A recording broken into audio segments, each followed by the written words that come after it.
Thanks for being with us here. We have a live picture there at the White House, there, the front facade of it, emblazoned in the red, white, and blue for the start of the Paralympics in Paris. U.S. Paralympians are, I believe, as we speak, participating in the opening ceremony. So good luck to all of the U.S. Paralympians competing in Paris. In the meantime here, we have some news out of the Biden White House and the Supreme Court. This is what we know, that the Supreme Court today declined to reinstate the Biden administration's latest plan to cancel student debt for millions of borrowers, leaving them in limbo while the appeals process still plays out. The justices turned down a request from the Justice Department to lift a sweeping appeals court order that blocked the program. Now, the program is known as the SAVE Plan. It has been the subject of legal challenges from more than a dozen GOP-led states in recent months. The court said in an unsigned order that it, quote, expects that the Court of Appeals will render its decision with appropriate dispatch. There were no noted dissents. Now, when the Supreme Court does something like this off-season, off-schedule, that is to be expected. That the order is unsigned. The order leaves the injunction from the U.S. Court of Appeals for the Eighth Circuit in place for now. The Education Department paused loan payments for borrowers enrolled in the program earlier this month because of the ongoing legal proceedings. Now, Biden's attempts to provide relief to millions of Americans have not fared well before the Supreme Court, which last year struck down an earlier plan that would have benefited more than 40 million Americans and forgiven nearly $500 billion in loans. In the meantime here, the White House is responding to this. I want to put up this statement here. Take a look at this. This is what the White House says via their spokesperson, Angela Fernandez, saying this: our administration will continue to aggressively defend the SAVE Plan, which has helped over 8 million borrowers access lower monthly payments, including 4.5 million borrowers who have had a $0 payment each month. And we won't stop fighting against Republican elected officials' efforts to raise costs on millions of their own constituents' student loan payments. So that is the White House response to this story. Of course, we have been covering all of these plans and iterations and how the Biden White House is trying to offer relief for so many Americans who are mired in student loan debt. Some plans have gone off the ground, others have been paused and mired in the courts. In the meantime here, let's step away from this story. We also have a live picture there. Let's move from D.C. to Chicago, outside of O'Hare International Airport in the Windy City at the moment. So kind of a gray but also pretty tranquil sunset twilight view there over O'Hare in Chicago. Well, this is what we know, that for the first time in a generation, flight attendants for United Airlines have voted to authorize going on strike. I'm reading from the report in Reuters filed today. It goes as follows, that flight attendants at United have voted in favor of a strike authorization. Over 90% of the flight attendants participated, with 99.99% of the votes in favor of a strike authorization, the union said. It's the first time since the 2005 bankruptcy negotiations that flight attendants at United voted on strike authorization. Now, over 28,000 flight attendants of the Chicago-based carrier affiliated with the AFA have been negotiating for a double-digit base pay increase and higher pay for time at work, including on-ground duties, retroactive pay, schedule flexibility, and work rule improvements. Now, when we cover strike authorization votes, I always have to remind the viewers that does not mean a strike will take place inevitably. It only means that if negotiations break down between the union and the airline, they have voted to authorize to go on strike. So it's not necessarily a strike will happen. There's still time to reach a deal here. Well, I'll stop talking. You can listen to some of these flight attendants in Chicago today. Let's watch. They also turned out a 99% strike vote, and after 5 years of negotiating, that's right, under the Railway Labor Act, airlines have been able to delay these negotiations. This group, along with flight attendants across the industry, contacted lawmakers and said, put pressure on the National Mediation Board to give a credible strike threat to these airlines. American Airlines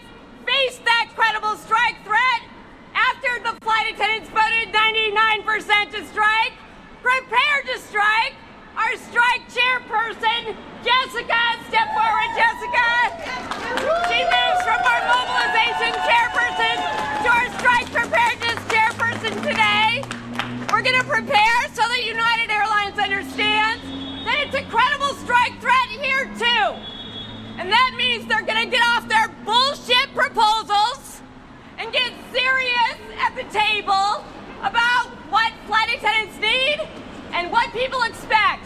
I want to thank all the passengers who are giving us support everywhere, commenting on our lanyards, pointing out our red AFA pins, and understanding flight attendants need to get paid while passengers are boarding.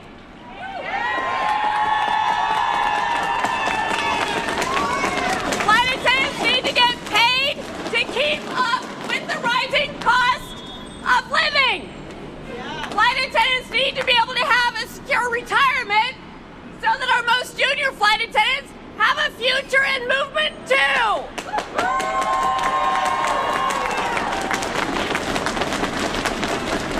And let's get real, United Airlines. You don't have anyone who can negotiate a PBS system? Get it off the table. Let's get the contract done. Industry leading now. Scott Kirby, you said it. We have the best airline in the world. You want to see that everywhere? Then you need to pay the best for the flight attendants. We're counting on it. We're coming for you. And we got a 99.99% strike vote to back it up.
Okay, sure.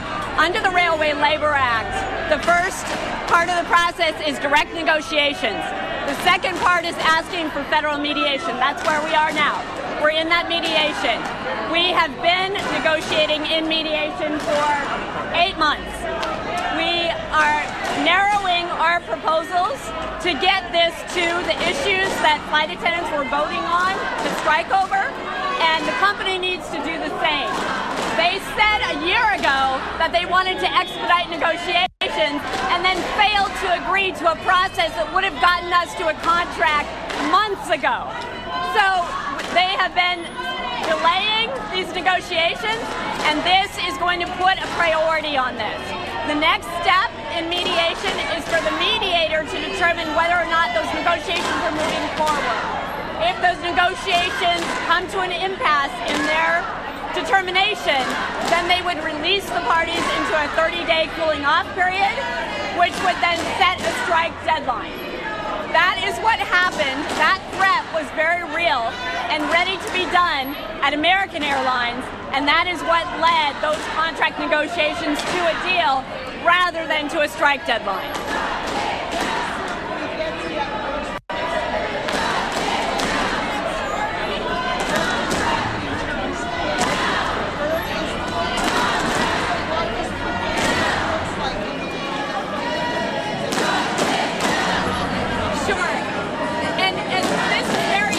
Because we haven't talked about it here for about 20 years, but AFA uses chaos strikes to create havoc around our system. What this means, this is different than under other labor laws. What is allowed under the Railway Labor Act is intermittent strikes. And so we trademarked the chaos strike tactic in 1993. It resulted in a deal that got 60% raises for flight attendants at Alaska Airlines. That is the tactic that we use. So once we hit the strike deadline at AFA, we do not walk out in mass.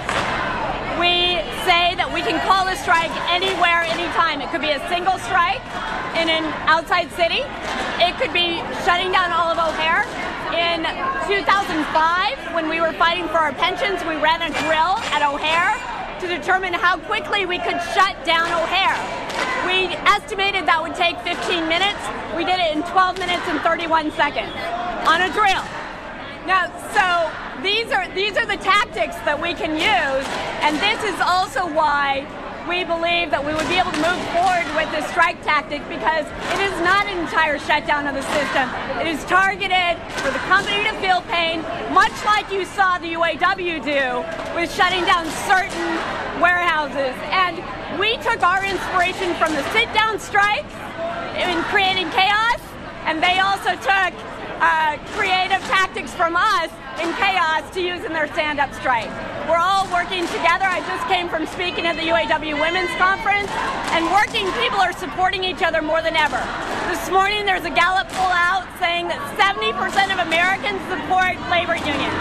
That's up once again from last year. Okay, so we've been listening to some of these flight attendant union representatives working in tandem with United flight attendants who have voted to authorize a strike in the event that negotiations break down between the union and the airline there. That was taking place in Chicago. Take a look at this. Kind of a zoomed out vantage point. You can see the very long tarmacs there at O'Hare in Chicago. Somewhat of a overcast twilight sky on this Wednesday night. I'm Andrew Kraft. We are at the bottom of the hour. Let's take a quick commercial break. When we come back, we'll be diving into some of these key international headlines regarding the war in Ukraine and the arrest of a major tech CEO in France that has caused quite a stir across the pond there. We'll have all of that and more in 2 minutes. I went to the doctor and was told I had stage 3 cancer and I would most likely never carry another baby. Because of this breakthrough trial funded by Stand Up to Cancer, I was able to welcome a beautiful baby girl, help push cancer research further at standuptocancer.org/cures. It is time for the question. Count the number of noodles, both white and black. How many total noodles are there? Are you one of 50% of Americans who can answer this question correctly? Let's look at the answer. 7. Fox Mondays. It's not about what you know. What happened? I got the wrong answer. It's about how you think. I panicked. Do not feel ashamed. You're as stupid as I am. Patton Oswalt hosts. Are you in the top 1%? The 1% Club. All new Mondays on Fox and watch anytime on Prime.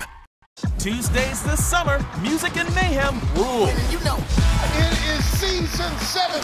Jamie Foxx and Corinne are back. Our contestants have won over $10 million. Beat Shazam is all new. Then, Jay Farrow hosts the quiz show where brains battle balls. Avoid the splash, get the cash. Who says size doesn't matter? The Quiz with Balls is all new after an all-new Beat Shazam, Tuesdays on Fox. Look at that. It's so sad.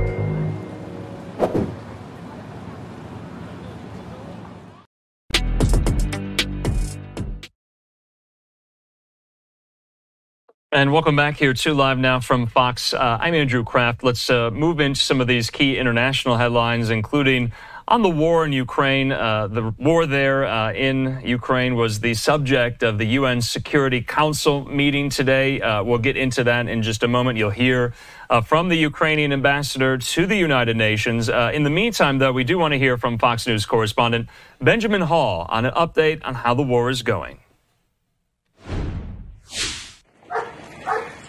Russian forces ramping up their bombing of Ukraine this week, launching dozens of missiles and drones across the country on Tuesday for the second straight day. They used bullets towards us. They shot at us. Some were killed and others ran away. They didn't let the ambulance arrive. As the fighting intensifies, Ukrainian officials are pressing the Biden administration to lift restrictions on the use of long-range weapons inside Russia.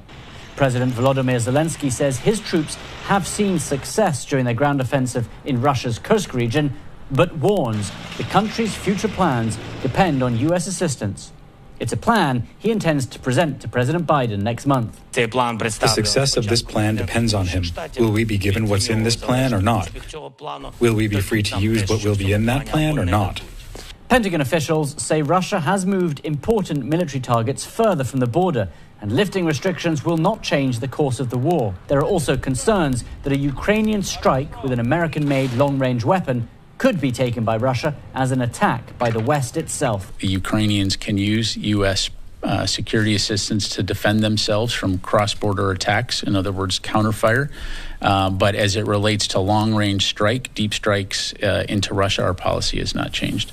On Friday, Ukraine's defense minister will meet with the Defense Secretary Lloyd Austin at the Pentagon to discuss U.S. restrictions. In London, Benjamin Hall, Fox News. Benjamin, thanks so much. So these meetings are taking place over the course of the next couple of days in order for the Ukrainians to get better and clearer answers on whether or not U.S. officials will allow them to strike targets within Russia much deeper and much longer there using these long-range missile systems the United States has provided. So we await an answer, of course, on that question, and we hope we get that. In the meantime here, throughout the course of the Russia-Ukraine war, ever since Russia invaded back in February of 2022, sometimes here on Live Now, we have spoken about and or relied upon some of these messages that come down in Russia and in Ukraine on the social messaging app Telegram. So you may have heard of Telegram. Well, this is a good segue into our next story. The CEO and the founder of Telegram, a guy by the name of Pavel Durov, well, he was taken into custody by French authorities over the weekend here. Let's put up some video. This is what we know, that French prosecutors today freed the Telegram CEO, Pavel Durov, there from police custody after 4 days of questioning over allegations that the messaging app is being used for illegal activities. So Durov was detained Saturday at Le Bourget Airport outside Paris as part of a judicial inquiry that was opened last month involving 12 alleged criminal violations. Now, a statement from the Paris prosecutor's office said today that, quote, an investigating judge has ended Pavel Durov's police custody and will have him brought to court for a first appearance and a possible indictment. Now, allegations against the Russian-born Durov, who is a French citizen, include that his platform is being used for child sexual abuse material and drug trafficking, fraud, and abetting organized crime transactions, and that Telegram refused to share information or documents with investigators when required by law. Now, his arrest in France has caused outrage in Russia, with some government officials calling it politically motivated and proof of the West's double standard on freedom of speech. Well, French President Emmanuel Macron took that to task on social media the other day. We want to put that up here. Macron saying this, that I have seen false information regarding France following the arrest of Pavel Durov. France is deeply committed to freedom of expression and communication, to innovation, and to the spirit of entrepreneurship. It will remain so. In a state governed by the rule of law, freedoms are upheld within a legal framework, both on social media and in real life, to protect citizens and respect their fundamental rights. Macron goes on to say, it is up to the judiciary in full independence to enforce the law. The arrest of the president of Telegram on French soil took place as part of an ongoing judicial investigation. It is in no way a political decision. It is up to the judges to rule on the matter. Let's talk about all of this because it does raise a lot of questions about censorship, freedom of speech, what these tech platforms and tech CEOs are liable for. We're going to do that with our friend there at the Harvard Belfer Center.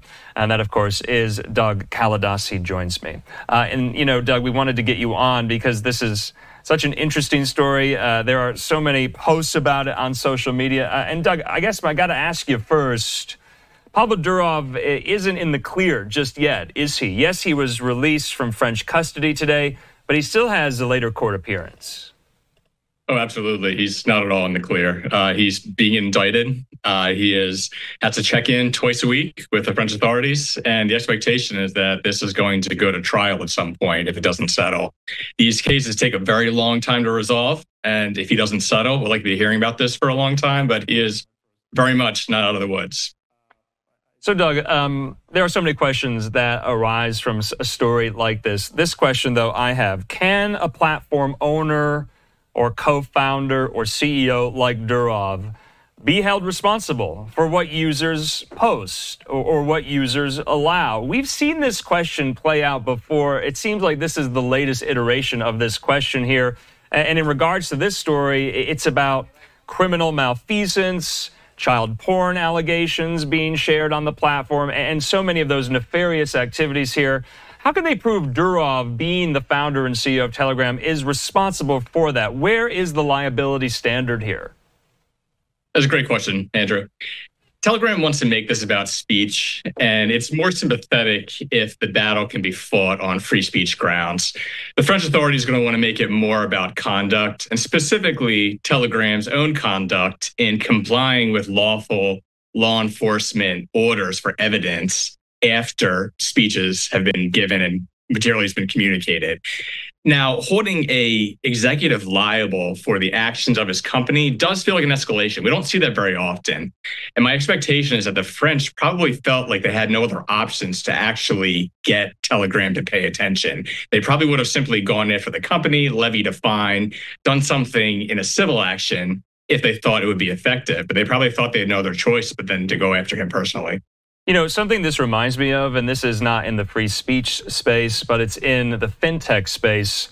Changpeng Zhao, the head of Binance, was found guilty, had to pay one of, if not the biggest fine to the DOJ for something similar, you know, allowing Bitcoin transactions on his exchange that skirted sanctions or were responsible for nefarious activities, say to, you know, fund terror activities or terror groups here. Do you see similarities in that? I know that's in the fintech space here, but it's the same concept, is it not? I do. And I think that's what this case is fundamentally going to be about when we know more of the facts. It's not going to be so much about speech per se. It's going to be about illegal activity that was coordinated on the platform. One fact I heard that jumped out at me was that for a platform that has 900 million users worldwide, at some point they had only 60 employees in relatively recent months. Now, we'll find out whether or not that's actually true, but it does seem like they have hardly anybody who's actually paying attention to what's being communicated on their platforms. And even after the authorities find credible evidence that really bad things are going on and let them know, they've simply been stonewalling the authorities and saying, we're not going to do anything about it. And that seems to have worked for a number of years, but the clock may run out. Yeah, I mean, you know, Telegram, it's not necessarily used widely in the West, but it is elsewhere around the world in places that are not necessarily known for being welcome to free speech protections. Iran, it's banned there officially. It's still used. Is it still widely used, though, in Russia, Doug, even in the midst of the war in Ukraine, or is it heavily regulated? It is. And it seems that in recent years, Putin and the Kremlin have decided that they are going to allow Telegram to flourish. They're using it to push out some of their own messages and try to get broad reach within the population. Now, the relationship between Telegram and Durov and the Russian government is complex, and it has changed and shifted over the years. It does seem in recent years they're on better terms. And what, if any, information Telegram is sharing with the Russian government is a major open question that a lot of people are interested in finding out. We might learn more about that over the course of this case. You know, Doug, you follow these stories so closely. Did you see this coming? I'm just kind of curious. You know, it kind of came out of the blue here. Yes, he's a French citizen. He was Russian-born, but the manner in which he was taken into custody, and I would argue that it seems like the West, so to speak, or at least Western values like freedom of expression and free speech are also being indicted in this as well. Would you agree? I think it's a difficult line to draw. I don't know if I would agree that free speech itself is being indicted. I do think it's about criminal activity that was taking place on the platform. They were being alerted to it. They chose to simply ignore the request. I mean, in a Western democracy, whatever the values the corporate CEO may hold, he doesn't get to decide whether or not evidence of a crime is going to be shared with authorities under a lawful process. That's something that elected officials do within the bounds of any constitutional system. Okay. But the question of whether Telegram can be allowed to facilitate speech in difficult areas, authoritarian nations, these are tough questions. And I think one of the things that makes this such an interesting case is that you have some of the very best people in the world, dissidents under authoritarian regimes who are risking their lives and fighting for freedom, relying on Telegram. Yeah. And you also have some of the worst people in the world relying on Telegram. And it's a weird mix. Yeah. So, aside from some of the allegations about the content on Telegram being shared and disseminated, is the world better off with more Telegram or less Telegram, would you say? That really depends on who you ask. Okay. I think it does a lot of good, it does a lot of bad, and it really depends on who you're talking to. It's been interesting in some countries. You've been seeing some of the dissidents who really are some of the most sympathetic people coming out in favor of Telegram and saying this is a terrible development. At the same time, some of the people who fight things like child sexual abuse material, which nobody wants to see pushed through the system, are also saying that Telegram really needs to clean up its act. All right, Doug Kalidas, as always, can't thank you enough. We'll talk soon. Great. Thanks, Andrew. All right, in the meantime here, like I said, the UN Security Council met today. One of the key subjects was the Russia-Ukraine war. The Ukrainian ambassador to the UN spoke at length. Let's watch some of it. Of the Russian mission.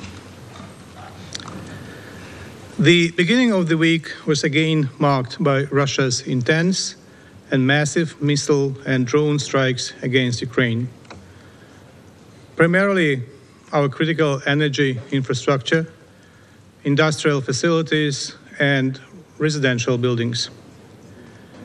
On Monday, August 26, Russia launched at least 109 drones and 127 missiles of various types, cruise, ballistic, and air ballistic, on 15 Ukrainian regions and on the capital city, Kyiv. The defense forces of Ukraine were able to intercept 102 missiles and 99 drones.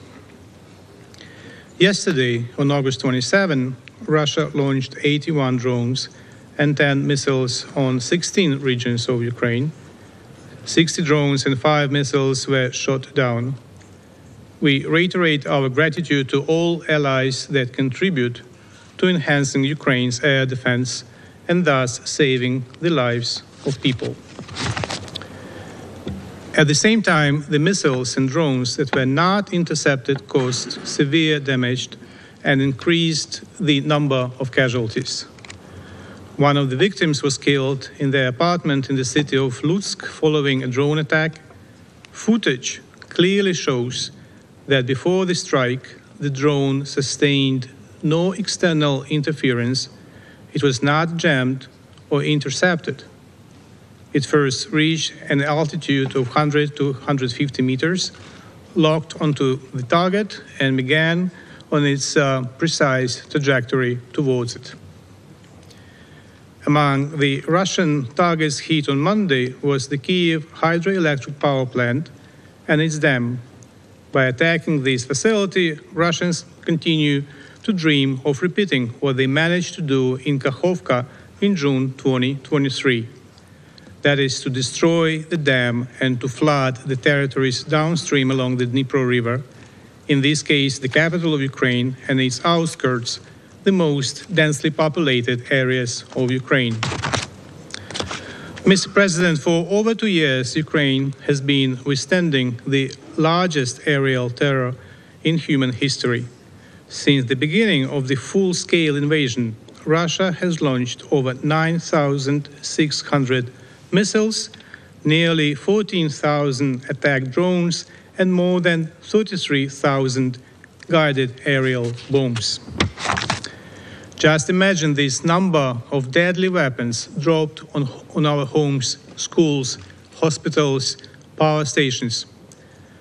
The costs of these attacks are difficult to calculate. On August 26 alone, Russia spent about $1.3 billion shelling Ukraine. This money might have been spent on improving the life of ordinary Russians. According to the United Nations, a quarter of them have never had access to centralized sewage systems. However, we are speaking about Russia and its criminal regime, the regime that has plunged its country into a profound crisis. The elements of the Russian crisis include a complete disregard for human lives, both of its own citizens and those of other nationalities, a lack of humanity and morality, and growing inadequacy both internally and on the international stage. That is why Russia opts to spend its revenues on killing Ukrainians.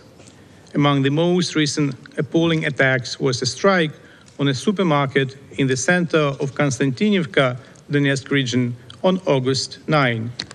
The Russian missile killed at least 14 civilians, including 3 children, and injured 44 others. On August 20, a Russian artillery shell struck a children's playground in the village of Malokaterinivka, Zaporizhia region, killing 1 child and injuring 3 other children. On August 25, Russia deliberately targeted a hotel in the city of Kramatorsk, Donetsk region, with an Iskander missile. A Reuters team, along with local residents and workers, were among those who suffered from the strike. Unfortunately, a safety advisor from the UK was killed, and 2 journalists were injured, one of them seriously. These are just a few of Russia's barbaric war crimes. All of them must be condemned and punished. Mr. President, there is a clear distinction between the parties in this war. Russia attempts to annihilate Ukraine. It targets residential buildings, stores, and critical infrastructure. Ukraine wants to stop the violence and to diminish Russia's capacity to attack. Therefore, we aim at legitimate military targets, including places of concentration of Russian troops and equipment, arms and fuel depots, and logistics centers. Recently, Ukrainian forces attacked military air bases, Savasleika in Novgorod region and Marinovka in Volgograd region. These attacks damaged or destroyed combat aircraft and weapons, including guided aerial missiles. We will continue to eliminate Russia's combat potential. All right, just wanted to let you listen to a little bit of the Ukrainian ambassador there today at the UN. We do have to take our final commercial break of the hour, but like I said, I'm Andrew Kraft. Can't thank you enough for being with us on what's been a pretty busy Wednesday. When we come back, we'll be diving into this controversy surrounding and swirling the Trump campaign after their visit to Arlington National Cemetery on Monday. You watched it live. Former President Trump laid a wreath there at the Tomb of the Unknown Soldier on the 3rd-year anniversary of the Abbey Gate Kabul airport terror attack by ISIS that killed 13 U.S. service members. And so now NPR first reported this last night, that a supposed incident or altercation took place between Trump campaign officials and cemetery officials. We'll be breaking all of this down when we come back. September 23rd. Get ready.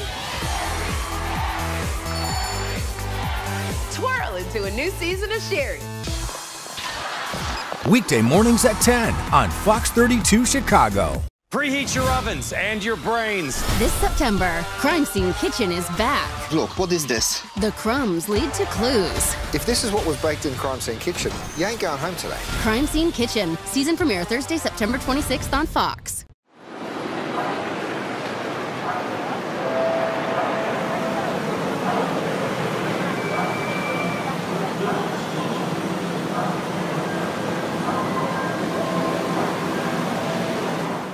It is time for the question. Count the number of noodles, both white and black. How many total noodles are there? Are you one of 50% of Americans who can answer this question correctly? Let's look at the answer. 7. Fox Mondays. It's not about what you know. What happened? I got the wrong answer. It's about how you think. I panicked. Do not feel ashamed. You're as stupid as I am. Patton Oswalt hosts. Are you in the top 1%? The 1% Club. All new Mondays on Fox and watch anytime on Prime. Adding your own flavor to fashion comes with age. Okay, Dad, look at you. Forgetting how to add doesn't.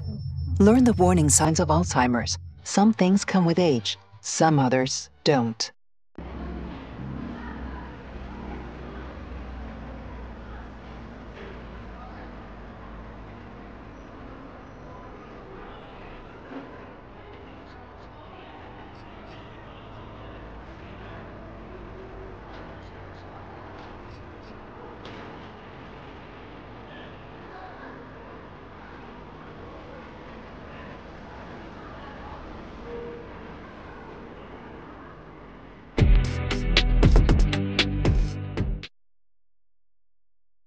And welcome back here to Live Now from Fox. I'm Andrew Kraft. Thanks for being with us here. We're fastly approaching the top of the next hour. We do want to squeeze, though, this story in. These are the images you watched live on Monday morning of former President Donald Trump there at the Tomb of the Unknown Soldier at Arlington National Cemetery there across the Potomac in Arlington, Virginia. This was on the occasion of the third-year anniversary of the Abbey Gate Kabul airport ISIS terror attack that killed 13 U.S. service members as the United States was withdrawing from the country after 20 years of war. But in addition, thousands of Afghan civilians were trying to leave the country as well as the Taliban took over. Now, in the meantime, NPR first reported this story yesterday. I'm going to read from the NPR report. They say this: that 2 members of Donald Trump's campaign staff had a verbal and physical altercation Monday